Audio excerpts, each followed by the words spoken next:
Oh, I forgot music again. Oh well. It's okay. You don't have to find any music. I mean, unless you want to.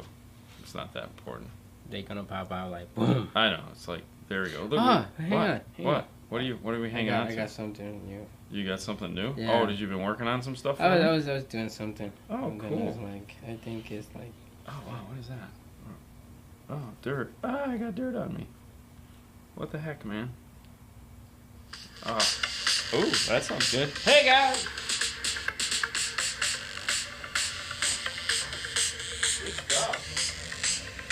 What's up, Marco from Arizona?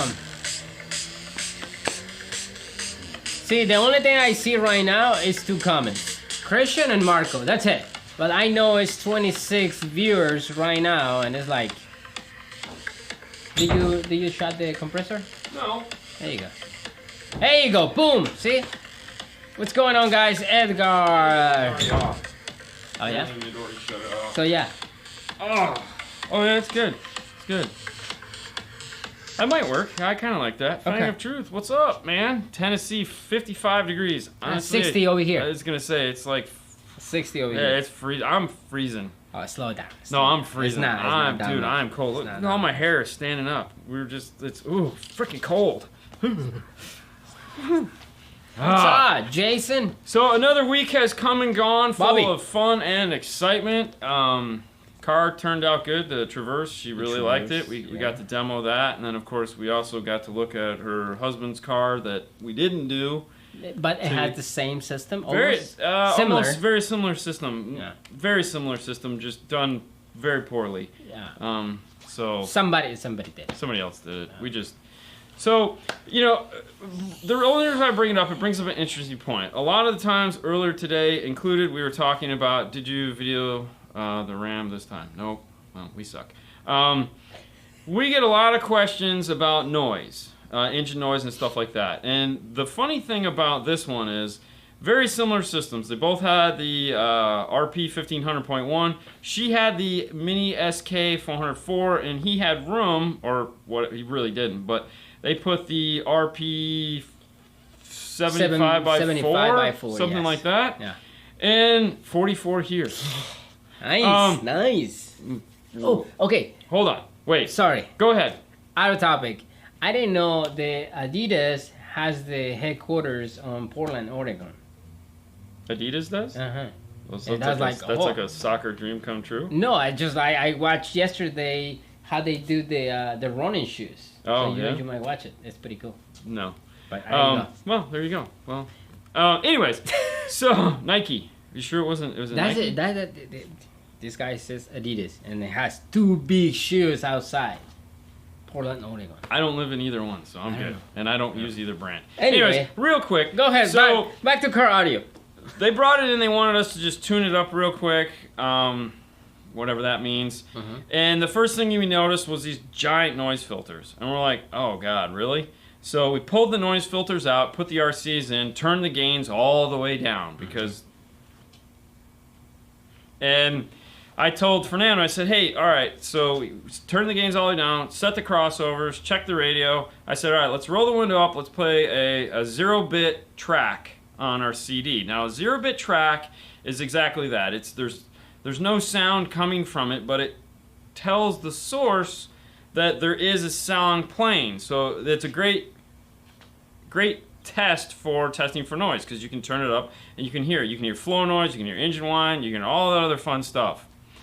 And what's up, Wolf? What's up, William? And with that, we can test for noise. So I said, you hear noise? He says, I hear no noise. Okay, cool. So we took that out. We threw the DD1 in. We played our test tones. And we tuned it all up and we got it going. I said, all right, now go ahead, play the 0-bit track again. See if you hear any noise. There was no noise. So they've been driving around with this car for 6 months with these giant noise filters, just killing the sound.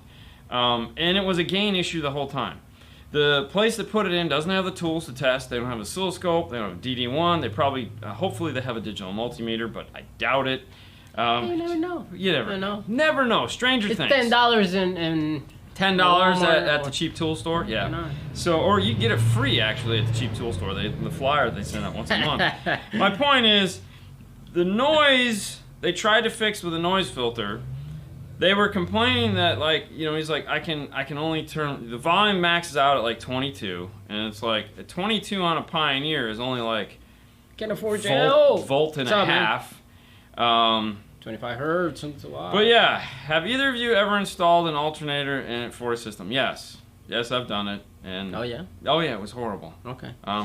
To be fair, it was long before cool guys like McMahon and stuff like that made alternators, but Stinger had a place out in Tampa that would make their alternators for them, and basically what it came down to is that I would always tell people, look, if you're going to install an alternator, for one, learn how to do it yourself, and two, always keep a factory alternator by so that when your high-powered alternator takes a crap, we replace you can some. put it back in. Yeah, we replace some, but not crazy.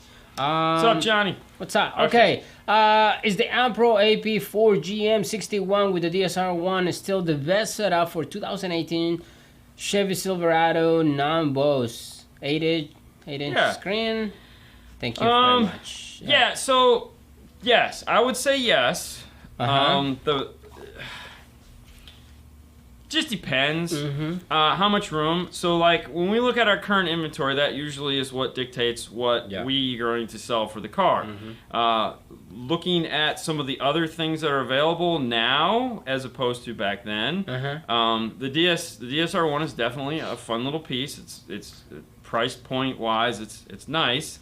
However, size-wise, the Helix DSP Mini is not a bad choice. Hey, Fernando, back to normal height and weight. Oh yeah, that's last week, man. You that know, was funny. Some tacos and and then I pushed him back down. What's his name? Robbie. Robbie? Yeah, Robbie. Okay. But anyways, so Sorry, John. With the DSR1, the thing I can tell you is that you do have to not use the DSR1 to turn the amplifiers on. So the remote turn on out of the Amp Pro is going to turn on the DSR1, and then find the accessory over in the passenger side panel. There's an accessory over there. I think still it's a brown wire. Still use that to connect to power. Gray. Is it gray? Okay. Use that to power the test it. Use that to power to turn on the amplifiers. Don't grab any gray wire, just because test if you, and there again, that might have been a software update that they fixed maybe on the DSR1, but the problem we would have is that when the DSR1 would shut off, we get a loud pow. So we added the delay by just simply connecting to the accessory, which would allow the Amp Pro to shut off and those to stay on, just enough to where that would be solved. Somebody asked if I use Epicenter for my music. No. I don't go that crazy with like bass. I actually. Plus, you really don't listen to that style of music. No, not at all. I mean, we have the catalog of it just because we use it for testing. Correct, but no, I mean. You do more of the Cuban Latin style music. I grew up with rock and salsa, so. Yeah, it's that's it. I love when he says rock because Latin rock and our rock is way totally different.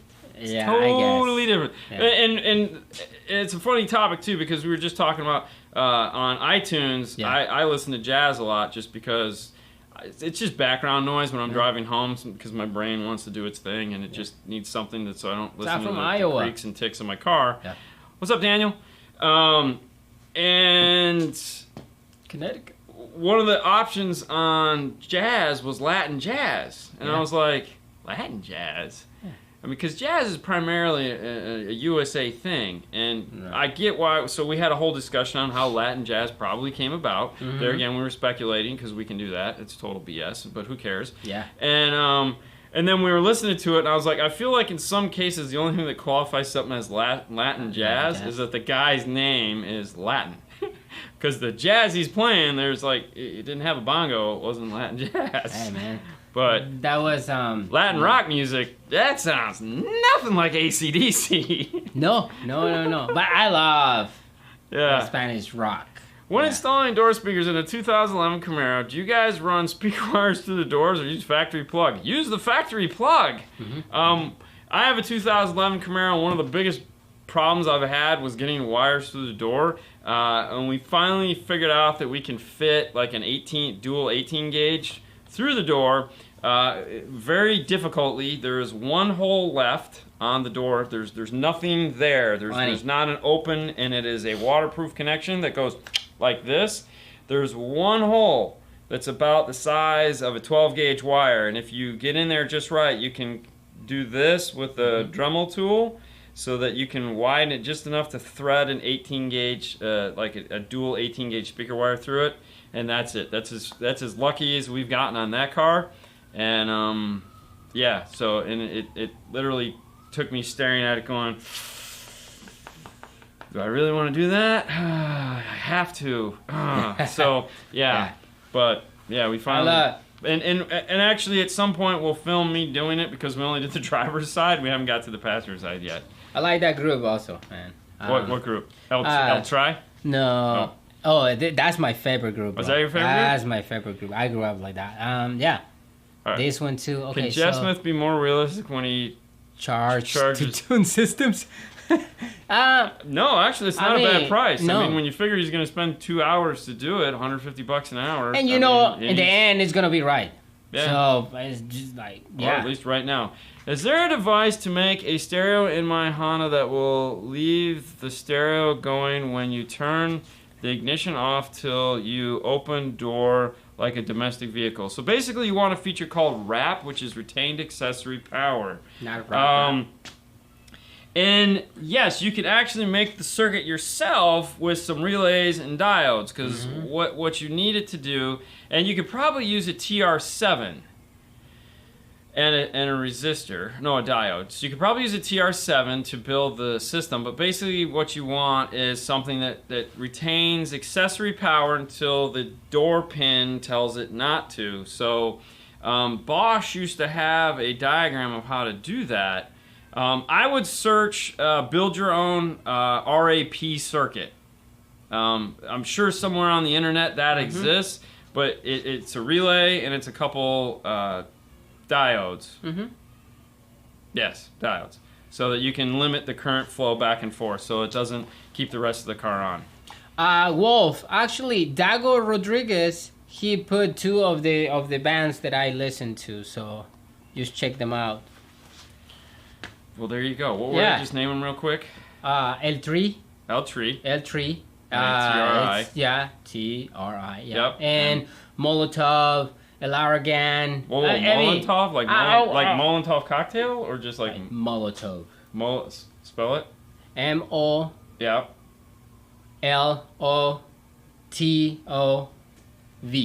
And what he was just doing there was translating from English to Spanish. Yes. And that's what I deal with every day. It's like, I gotta think first and then say it. It's just like... All right, hold on. What was he talking about here? Or a two-way 6x9, would you guys recommend for a 2000 Ram 3500? Yep. Now, right off the top of my head, the first thing that pops in my head is the new Kenwood Exelons that have the 6x9 mid-bass and the 2.5-inch or 3-inch for the dash. Those things sound incredible in Dodge Rams. They really do.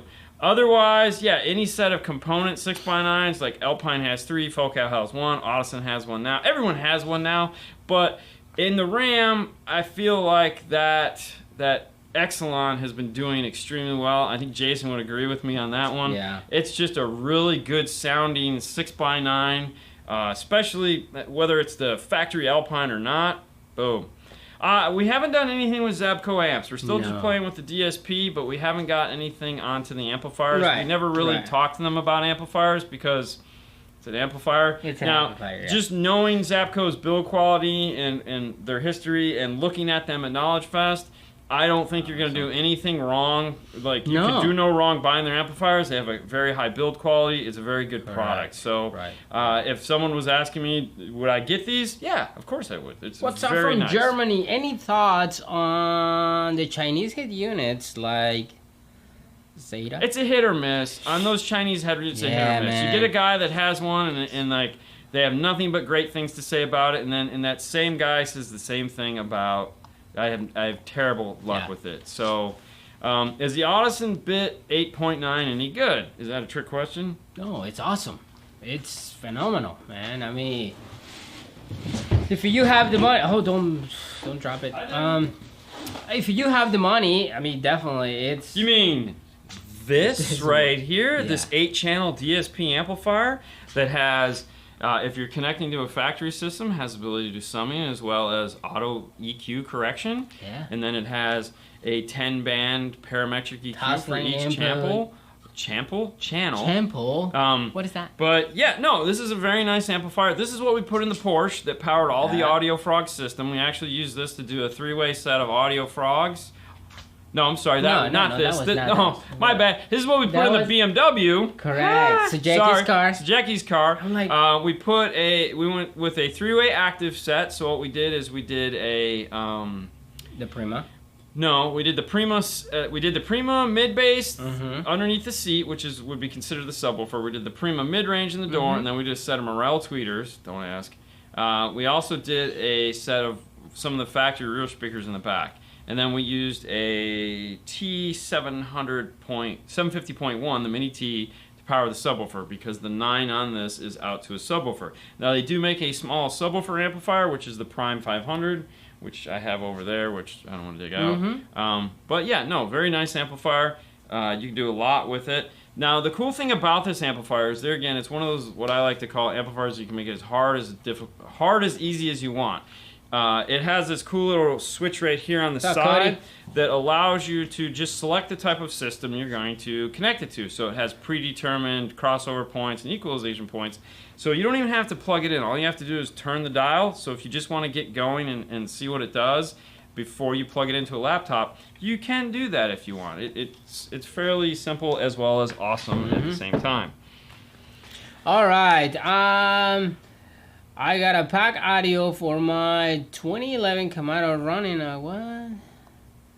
running a single DIN, and the radio doesn't turn off when I turn off my car, even when I open the door. So there's a couple different things that can cause that in the car itself. One, you could have a bad factory door pin. So if the door pin in the door itself is bad, then it's not going to turn off. No. The easiest way to test for that is, does the dome light turn on and off when you open and close the door? If it doesn't do that, well, that's a dead giveaway at that. Otherwise, there's a communication error somewhere between the radio and the smart module and the car. That you'd have to figure out what the heck is going on there. So at that, you'd want some kind of a scan tool to see if there's anything like wrong with the car itself. The other thing too is make sure that you don't have anything else connected to the red wire that could be backfeeding into the red wire. But yeah, or it could also just be a bad module. That's about it. Yes, I've watched The Mandalorian. There's a lot of walking involved. A lot of walking. Haley, like, as Haley said, dude, you have a spaceship. Why are you walking? I like that.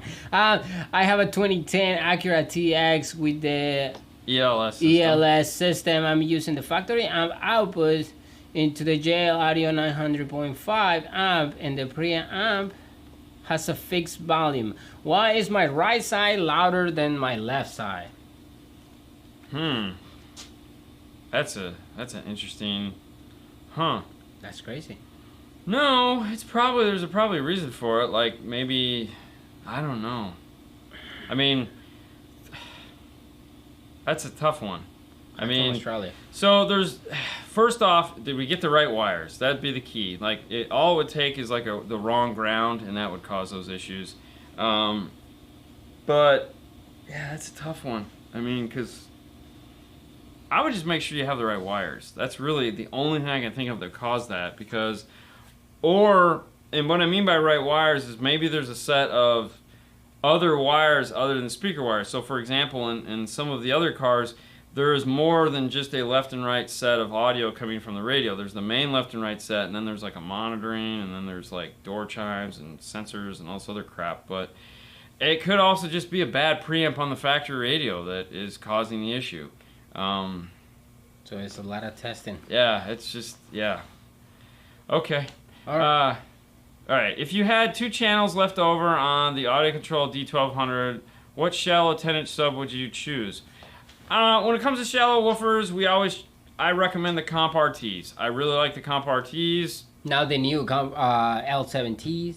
But we don't have enough power for that, so I'm going to stick with that. Okay. Yeah.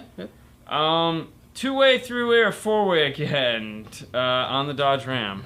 Hold on. Three-way up. Where did it go? Right there.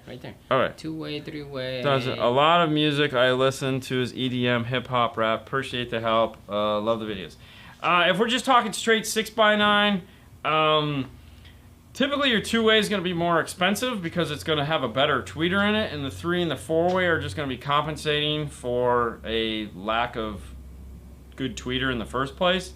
So you recommend I would recommend trying to find either a high-end two-way with a good tweeter in it, and or go to a high-end three-way. Anything past that's just going to be silly. You know, if you could find an old set of the Hertz high energy 6x9s, which you might be able to find a pair kicking around here somewhere in the discount world, I would definitely look into something like that. Those are just crazy loud. You could also, if you can't find those, you might be able to find something like the new Cento Pro. Mm-hmm. If they make a Cento Pro 6x9, that might be one to pick up because those were designed to replace those. All right. What would a Pioneer Double D not fit in the Chevy 3500, but Alpine and King would do? It shouldn't. It should fit fine. Yeah. If you're looking on like Crutchfield or something like that, a lot of the times they tell you that just because they don't know and they look at the depth. Anytime you're doing one of those Chevys, you do have to. It is strongly recommended that you cut out the backside of the factory brackets to get them out of the way, because otherwise you have to push everything into the dash. Whereas a short chassis radio will make it a lot easier, but whatever. All right, I was wondering on a 2014 Ford E250 Econoline, will the 6x9 components fit? There are currently not tweeters in the sail fins. The sail fins and the 6x8s. No. If it's got the 6x8s in the stock location, the 6x9 is not going to fit. The 6x9 is way deeper than a 6x8. Yeah. You have to think of a 6x8 as a 6.5 that they just stretched out, whereas a 6x9 is much deeper. So most 6x8s only have like a mounting depth maximum, like maybe 2 inches. Whereas a 6x9 typically starts at about 3 inches to 3.5 inches. Yeah. So that's the problem. It's not this, it's the depth. Yeah. So that's not going to go. No. I just got Millie Pros so excited. You're going to love them. Yeah. Yep, Crutchfield. Yeah. Same dash. Yeah. On the GMs, typically what happens on the GMs is there's a brace, a piece of plastic that's behind it that's in the way, and you just take your tool and you go whoop, whoop, make a nice U-cut, and then that piece comes out. And you're not cutting the side brace, you're just cutting this ugly piece that's in the back. And once you do that, it opens up this. It's like getting a whole nother room in your attic. It's all this space that everything can just go up into, and you don't stress any of the wiring. Have you tried the Sony DSP amplifier? No, not yet. I'm thinking about Voce 3-way up front off a Audison 8.9, and keeping my stock Monsoon rear door speakers and a Monsoon sub and cargo area in my Hummer 3. What do you think? Yeah, okay, I get it. I mean, yeah, I could see that, I suppose. I'm just trying to think how that's going to work in my head. I mean, I get it because that'll allow you to really get a nice front stage, and you could turn down the rear speakers. So, yeah, that would work. That would work. Yeah. Okay. I could see that. I still think you're going to want more than the factory sub, just because. But no, otherwise, yeah, I don't see it. I mean, that would be our standard. See, our standard, what we call the basic package, front package upgrade, usually includes some form of an active front and a subwoofer, just because usually that's what's missing is that high end, or that low end. So that's the only part of that you kind of like, maybe you want to add a sub that's bigger, or at least swap out the factory one with something that's maybe better, and then get a bigger amp to power it. But that's about it. P.S. You rock. I like to roll. All right, hang on. Okay. He said, "Hi guys, watching from South Wales, UK. Love the channel. I seriously think the car audio is far behind here. I have brought products from the USA following you. Inspiration." Okay. On to the next one. Although you guys have the better Alpine products than we do, Yeah. so you guys win there. Thanks I mean, a lot. yeah. Okay, hold on. Old school, 1997 Chevy Tahoe, 4x4 door. I currently have a Pioneer DHX, 6900 BT, all speakers and amps, Pioneer ready to update head unit, single din. What head unit do you recommend? Ooh, single din. God, Jesus. So honestly, I'm not really up to date on the single dins. If you're a Pioneer fan, the easiest thing to do is go to their website and go see what is ever at the top of the page and buy that. Yeah. My chances, the most expensive single din head unit they have, I don't even know if the PRS-80 is still available, but I wouldn't buy that because it's not a fun radio. Yeah. The 8800 is probably 3 or 4 years old at this point. Probably the 8900 right now. I don't even know what's available above that. Believe me or not, we haven't put any single din radio. No, we put one in like... Yeah, but that's like... It was nothing. Exactly it was not high-end. But I would just buy I would figure out what the part number is on the best one they make, and just it's probably going to be a 7 something, and just buy that. Yeah. Yeah. You know, if you need a single din, I mean, they also have the flip out, and of course, you know, like the Stinger Elevate will work in a single din location, and so will the Halo 9, or the Halo 9, both the 309 and the 259. 650. No. That's a will all play in a single din hole. Yeah. So, you know, if you want to get out of the single din radio lifestyle, which there again, if all you need is a CD player. Now you guys talk about Sony. Sony just came out with a new one too. So. Yeah, but that's not shipping yet, so we're not talking about that. What's better, 14 or 12 volt system? Is there any difference? Well, most products will play up to 14 volts, sometimes up to 15 volts and whatnot. So you have the voltage swing. If you can get and that's why all amplifiers are rated at 14, or most amplifiers are rated at 14.4 volts, because, well, for one, it makes them look better. But yes, the more power you can give the system, the better it's going to sound, and the better it's going to perform, the more power you get out of it. So, you know, if you're asking what's better, 12 or 14 volts, well, 14 volts is definitely going to be better. However, the realistic opportunities to have that are thin, meaning...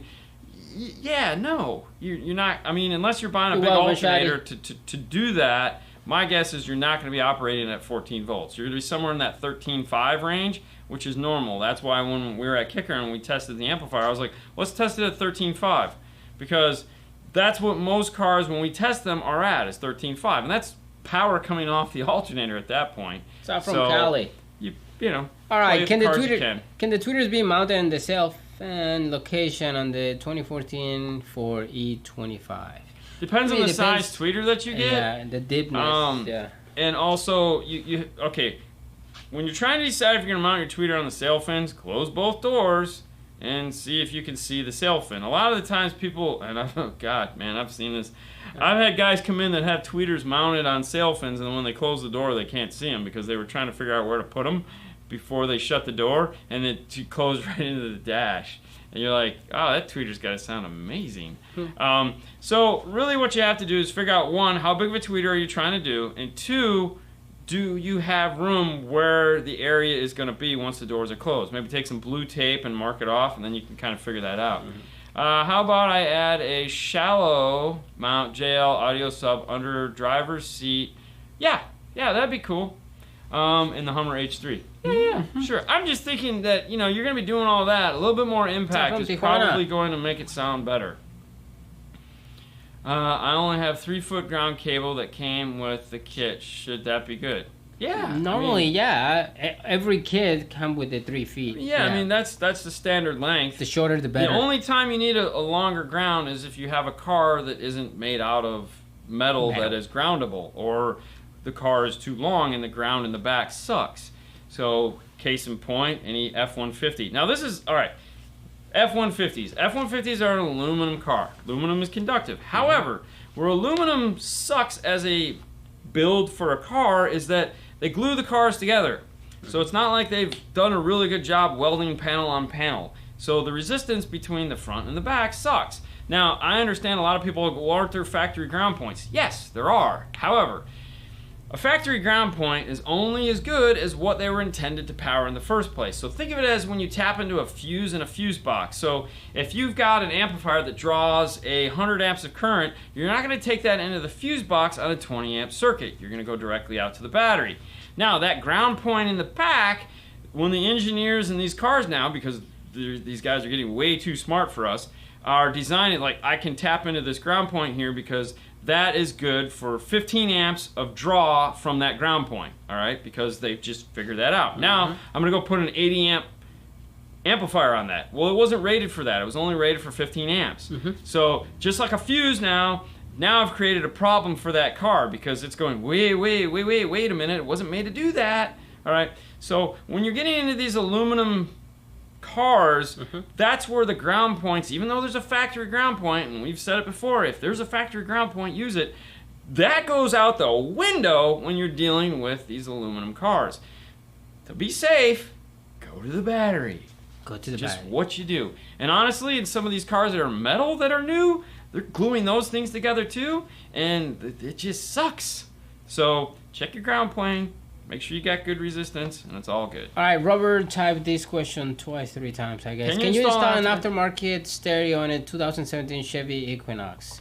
MetraOnline.com Yep. and pack-audio.com are the 2 sites that we use to figure out if we can put radios in vehicles. Yeah. If one of those sites doesn't have a kit for it, no. Now, if one of them has a kit for it, then you want to head over to iData, which is idatalink.com/maestro, and find out if they make a Maestro interface for it, because you probably want to use that for that car. Any thoughts on the MTI acoustic truck boxes? Oh, dude, Christopher Pate's boxes are awesome, man. Are you kidding me? Go I to love the them. website. They use. I know the guy. Change the website. We, you know, we don't talk all that much because we're not that tight, but we spent some time together at Knowledge Fest. He's an administrator, one of the groups I'm an administrator with.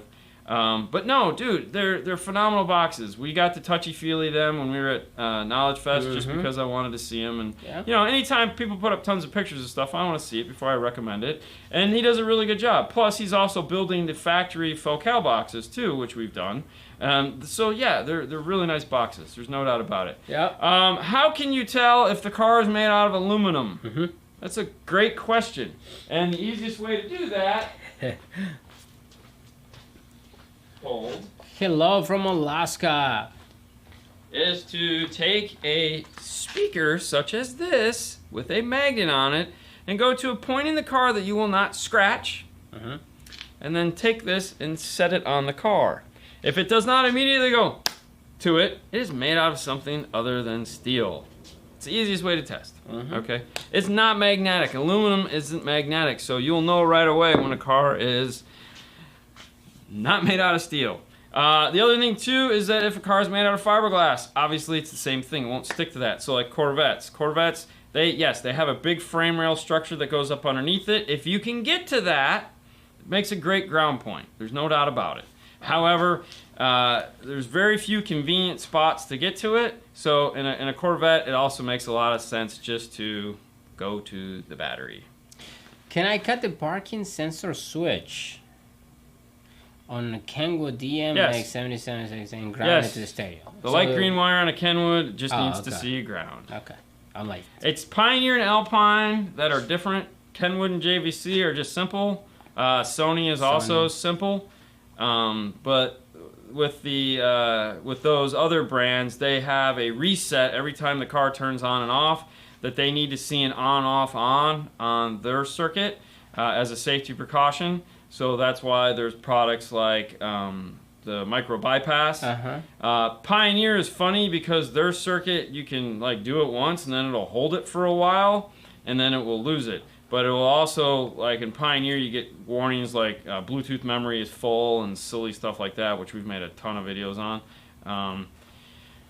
All right, so right here, it is true that your base amps will click if you don't have enough power, cables. Click. I have no idea what you mean by click. I mean, you can like pop or. I mean, every amp has like a turn on.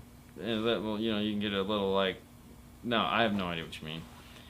Can you show us the work you did on the 2011 Camaro? Front and rear audio. 2011. Which one? A new car? I mean, my car right now has nothing in it. There's nothing other in than there. Well, there's a video up for that, but whatever. My car is a 2010 though. Yeah.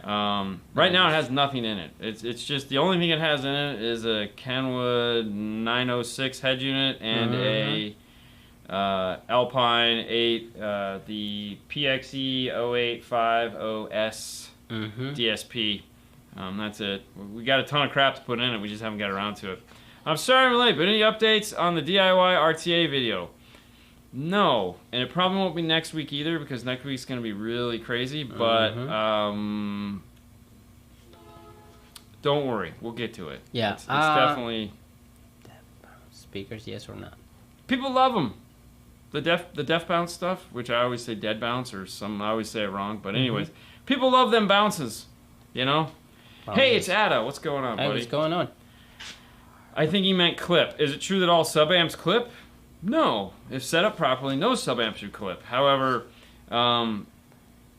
okay, great question if that was the question.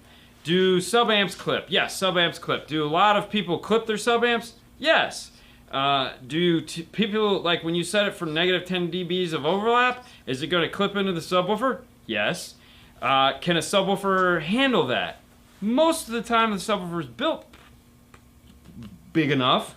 Yes. So what does clipping do? It sends a short into the speaker and makes it do bad things. However, if the speaker's built big enough, just like when your wheel rolls over a big hole in the ground, it bounces and it keeps rolling. It doesn't just fall off. If you hit enough of them, though, eventually the wheel will get all messed up and bend and stuff like that, and that's your subwoofer blowing. Thanks, Trent. Because the subwoofer has such a big motor structure and a big voice coil, it can take a little bit more abuse than, let's say, this speaker here. This speaker is obviously a lot more susceptible to frequencies it does not like, played at levels it definitely does not like. A subwoofer, not so much. It can handle a lot more abuse. There again, depending on the grade and make of your subwoofer. So, when you look at something like a super woofer that has a magnet structure on it that's like this, and a voice coil that's that big and it's this tall, yeah, that's going to be able to take a lot more of fire-breathing dragon than, let's say, like just a normal woofer that has a single stack magnet and, you know, a small voice coil. And no, you don't want to put that at like negative 10 dBs of overlap. You just maybe 5 if you're lucky. And then it'll play like a shallow mount woofer. You definitely don't want to drive a shallow mount woofer at 10 dBs of overlap. That would be insane. 5 might be okay. But yeah, a lot of people send their amps into clipping because the motor structure can take it. Now, if you send your highs amplifiers into clipping, kiss those goodbye. Alright, I'm going to run the network mode on the AVH 391 VHS using a DD1 high. Crossover is not defeatable. No, it's not. And lowest crossover point is 1.25 at 6 dB. Will the DD1 read the signal to set the gains correctly? Probably not. You could use an oscilloscope though. The Lumi. Do this though, because it's a tweeter, turn your gains all the way down. The tweeter doesn't need any gain. So just run your gain for your tweeter all the way down. And you'll be fine.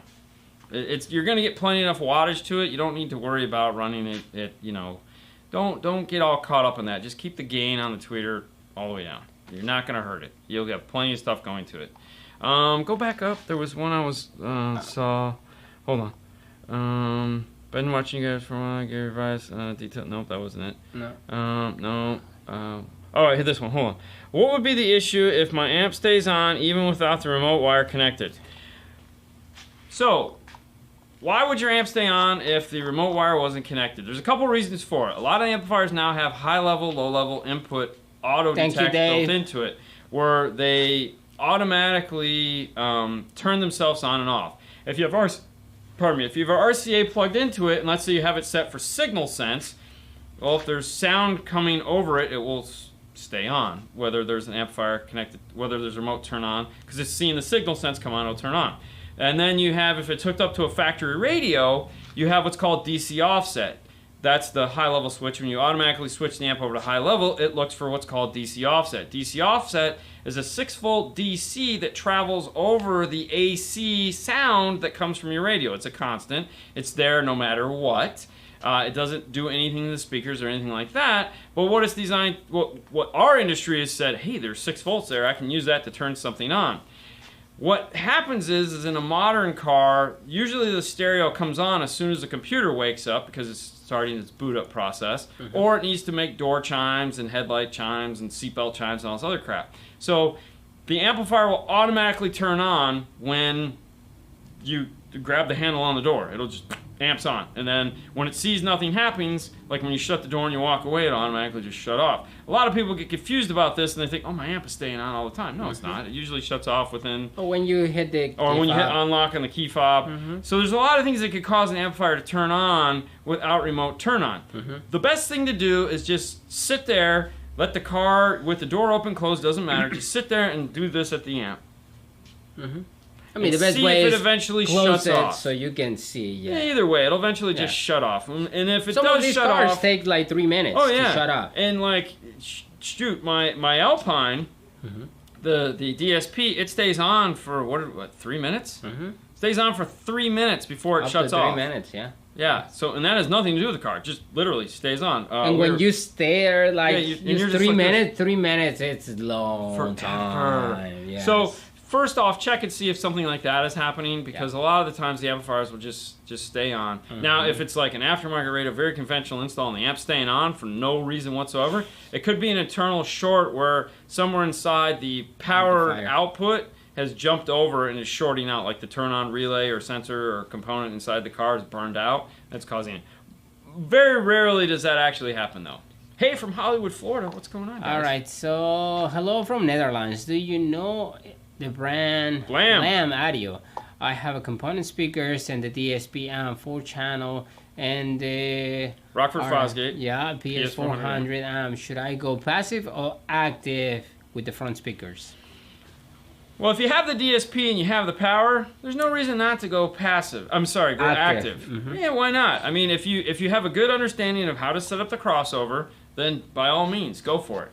If you're timid about it, or you haven't done your research, or you don't know what the good crossover points are, you might want to call Blam and ask them what they recommend. The Blam distributor here in the U.S. is the same people that do Helix, so they also do Blam. But yeah, if you're comfortable with going active, like Ada said, go active. It's not going to hurt anything. Yeah. Well, if you know what you're doing. Yeah. How do you predetermine? Aftermarket radios. You know, that's a good question. I've DC never offset? even bothered to check to see if they have DC offset. That would be cool to check. I'll have to check that. I honestly have no idea. We'd never use it for that. No. It might. I don't know. All right, we'll check and get back to you on that one. All right, this one. He say, how you predetermine box race? Box rise. Box. That's what I say. Honestly, I have no idea. I've tried to forget as much about boxes building as possible. You can check probably I have car no fabricator. idea. You may talk How long? about Hold on, slow. where? It was how long on the average do you take setting up a DSP for setup? So it depends. All right. So when we're done with a car, done, finished, yay! The first thing we do is test balance and fader. First thing we do, balance and fader. Does balance and fader work? You know, we pray, and if it works, we move on to the next test, which is polarity pop. So we go ahead and do the polarity chop. So balance fader, polarity pop. Once we know that works, we'll go ahead and finish putting the car together. Because a lot of the times up to that point, we haven't finished putting the car back together. We just want to get in there and make sure that way if we have to change something, it's easier than pulling it all back apart. You can do it with a sub box. Perfect. That answers nothing. Way to go, Ada. I don't know. I don't know. The software. Look at the software. So once we've got that determined, put the car together, and at that point we're setting up for the DSP portion of it. We're going to go in and set our gains, and then make sure those are set properly. And there again, setting the gains depends on whether or not it's a factory radio or an aftermarket radio, and how that's going to get set up. Once we have that figured out, most of the time, there again, depends on what we're doing. We'll also set up the crossovers, get those, that's right away. Crossovers are like, so crossovers, gains, and then again, I'm trying to think it through because we just do it naturally now. It's just like he's setting up the workbench, I'm over there working on the laptop, and it's like, okay, crossovers, gains, and then once we're to that point, we start playing noise and we start testing for everything to get it all lined up. And at that point, you EQ the driver, the passenger side, you EQ the driver's side, and then we EQ the rear, and then we have a whole process that we do. It can take anywhere between, depending on what the customer's criteria is. So if the customer really, he's not worried about time alignment, he just wants it loud, like the Mustang we did a couple weeks ago or last week or whatever. All we did was EQ it, and that was it. So that took maybe 45 minutes start to finish for everything. And then, you know, a car where we're going to go like really crazy on, like the Colorado, where we tune that took about an hour, maybe an hour, hour and a half. And that was from there again, start to finish. But sometimes, like the Porsche took a lot longer. It was a 3-way active set. So I think we spent almost 2.5 hours on that. Yeah. Because once you get it where you think it needs to be, then you have to jump in the car and start listening there and making your final adjustments to tweak it out. So it just depends. And there's no, like, you talk to some of the guys like Randy, you know, and Randy's like, I can jump in a car and tune it like that. And it's like, okay, his process takes less time than ours. And it might sound exactly the same way. It's just, you know, in my mind, it's very structured. So it's like, I got to do this, I got to do that, I got to do that. And part of it is a check and balance thing we build into all of it so that as we move through it. And everybody do is you know, different. It gets, so it just depends. Can I use the gain knob? The gain knob. Yeah, the gain knob. Oh, my amp. On. Exactly. Okay. To tune it and not mess with the other knobs like bass boost, etc. I mean, no. I mean, 2 hours for 2 clients that has no expectations. Okay. So there you go. 2 hours for a client that has no expectations. So yeah, there you go, about 2 hours. Yeah. Right. Your bass. Okay, so bass boost and level are 2 different things. So yes, you can use the level, but so that's implying that the gain is set properly. So if your gain is set properly, then you can adjust the levels. But you're going to come back in at the end and you have boost. So like, for example, on the Q class, that has aftershock built into it. So does that guy there. Yeah. Those have things in there to harmonic restoration for the subwoofer. That's not something that is going to be like you're just going to set it and forget it. It's something that it's up front for you to play with. So, yeah, I mean, you could probably just pick something that's generic and just control it. But why? Just, you know, just adjust gain. I mean, if it's a generic sub amp, yeah. Just gain. I mean, I don't know. I like to touch everything. All right. Somebody say, hey guys, love the show. What's the best DSP for 2019 Jaguar FPS? I have a 17 speakers Meridian system. First thing I would do is check and see if Nav TV makes an interface for that. So that's nav-TV or nav_TV or just navtv.com. Yeah. And see if they make a Zen audio piece for that. They might, because it's the Meridian system. If they do, that's going to make your installation a heck of a lot easier, because trying to grab 17 speakers worth of anything is going to be a pain. If they don't make anything for it, then you're going to want to do power for power type install, in which case you're going to want multi-channel amplifiers, something like a Forza Audison 8.9. And what you're going to want to do, no nav TV interface. Thank you, Ada. There you go. Okay, so then that's going to put us in that category of how many channels do we actually need to retain in order to get the sound we want. So it's a Meridian system, which means it's EQ'd, it's time aligned, it's fully done. What are we trying to do at this point? Do we just want to make it louder? In which case, replacing the tweeters and going with some more power in the car would be the simplest solution. And I say replace the tweeters because more than likely the tweeters they use are crap. Yeah. And you want something that's going to take a little bit more. Look to see if SDMI 25 works. Okay. Oh, wow, that launched Siri. That was funny. But yeah, so What's the goal? That might work. Either way, the goal would be if we're just trying to do volume, then you could just add simple amplifiers, like simple 4-channel amplifiers, to increase the volume, and then make it sound better that way. Something like going with like the Forza with the DSP. I wouldn't use the time alignment portion, but the DSP would probably work. And a lot of times in those, the speakers are adequate. They just need more power, with the exception of the tweeter. Tweeters usually suck. Yep. So, and then figure out what speakers you actually want to make louder. Most of the time, it's just the front speakers that you're trying to make better. David, it's not a lot of place to put the amplifier. We normally go under the seat. We make some brackets, so I mean you don't kick it.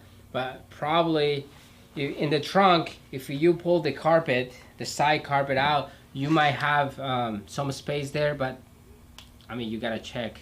You gotta like test fit the amplifier, see if you have enough space in there. Speakers you recommend? Let's see. Has anyone put a radio in a 2019 Kia Soul? I have tried 2 different kits to retain the USB, and neither works. With the 4500 NEX Metra 99 and the PAC USB HY1. Well, that's a Kia. Normally when you tried both kits and they didn't, they like, no. I mean, if the radio doesn't work, or just the USB retention not work. Because if the USB retention not work, what we normally do is we make our own. He said kits though, so I mean. But that's what I'm saying. Like, like either the work, the USB. Kits. Oh, to retain the USB. That's what I'm saying. Oh yeah, neither one of them are gonna work. So okay. That's what we do. We actually make our own. We run our wire. So basically, the problem is with an aftermarket radio is it is only designed to either read MTSF or FAT32, and it will not play through a hub. One of the most common questions we get is, hey, can I put a USB hub on this so that I can have more than one things plugged into it? And the answer is no. They're not designed. They don't have the software to do that. Now, one radio that does is the Elevate, actually, because it's an Android-based radio, has the ability to read through a USB hub. But everyone else doesn't. So what that means is that the Kia actually uses a hub. Even though it's a single USB, it's a powered USB, and also the auxiliary is built into the same gimmick. Well, that means when you plug in either the PAC or the Metra, neither one of them works. And we test these all the time because it's like we have the harness, and I've probably used the same harness in 30 different cars, and it's never worked in any of them. So the easiest thing to do is once you get that out, which we have a video on how to retain your factory USB in a Hyundai or a Kia or something like that. It's a Hyundai. It's the same process. Pull the circuit board out and you back mount the USB into the factory location. It takes time, but it just glues into place, and you can make it all look factory. But that's what you have to do. You're not going to be able to retain that stupid little circuit board. That's out the window. All right, ACM 4.300 for highs, ACM 1.300 for the sub. But you still need the LC2I or a PAC. I'm running 9-conductor speed wire, I'm guessing, to feed both amplifiers. So you don't need a high level to low level adapter. The LC2I is actually built into the ACM 1.300, and there is a 4-channel version of it built into this. So the LC, all the stuff that comes in the audio control high level to low level adapters are built into these. So you don't have to worry about that. It's not needed for this. Now, when you say PAC, that's leaning to like an Amp Pro. Now, if you're thinking, like if you have a car that will take an Amp Pro, yeah, you still want that as opposed to doing high level because high level sucks. But if you're going to be doing high level, then yeah, you're good there. Do you still think AB is still cleaner, or is it just in my head? I mean, you know, there's some really nice AB class, or I'm sorry, some really nice Class D amplifiers out there, you know, like that one, that are just phenomenal sounding. Yeah. Is it all in your head? I think to some regards, a lot of it is. And there again, I'm right there with you, but yeah, it all depends. I don't think, I think if you had a room of 100 people, there'd be like 5 that would be able to tell the difference. Yeah. And I mean, everything being equal, I think you'd have like 5 people go, ooh. Are you going to take the Audio Frog U course? It's definitely on my wish list of things to do. However, there's some other stuff I have to take care of this year. So if he's going to be doing it through next year, it's definitely tempting. I want to. I already told Dad I was pissed that he went. And he should have let me know. I would have gone. But yeah, it's on my list of things that I want to do. All right. Blind test says no. Blind test says no. Exactly. Right. I don't think anyone's going to... They'll be like, yeah, that's sound. All right. Well, hey, guys, that brings us to an hour. Yeah. I know. Yeah. Where the heck is Keeper of the Time? Exactly. Man. Okay, Guillermo, you got to check real quick. He said ABX 70... Turner turned on with the key, but doesn't turn off. Keep on. I have to manually turn it off. Like we say before. Oh, there's the Keeper of the Time. Yeah, here you go. you got to check the accessory, check your door pins, see if your wrap circuit is functioning properly. That's key. Your dome light is usually controlled by the wrap circuit. Make sure that's functioning properly, and if it is, a lot of the times multimeter, too, man. Like we had a Chrysler come through, his wrap circuit wasn't working. It turned out that all the wires in the door panel, this is the best tool, man. Sorry, in the boot were broke. So they weren't working in the car. I had to go through and solder his door boot back together. That was a lot of fun. All right, so Jason says time. Yeah, it's been an hour. Jason, Keeper of the Time. Mr. Fro himself says, we'll see you Monday. Have a great day off. It is the weekend, people. It is Saturday night. That means crazy things are going to happen. If you're going to be part of the craziness, let's make it home alive. Uber, Lyft, they're cheap. They might steal your credit card information, but hey, it's okay. They'll cover it. It's all right. And you'll get to complain about it. That's the most important thing, because come Monday, we get another show. That's right. We get to do Facebook Live. Car Audio Talk with Dean and Fernando, the Facebook style, 6:30 Eastern Standard Time. We'll be on taking more questions and having lots more fun. And, of course, don't forget what we like to call 5 minutes with 5 star, which is anything but 5 minutes with 5 star. Yeah, 5 hours with 5 star. Yeah, no doubt. If you missed that, it's on Instagram. If you miss it, of course, Mondays you get the rebroadcast. I apologize that Mondays were never made to be that, I know.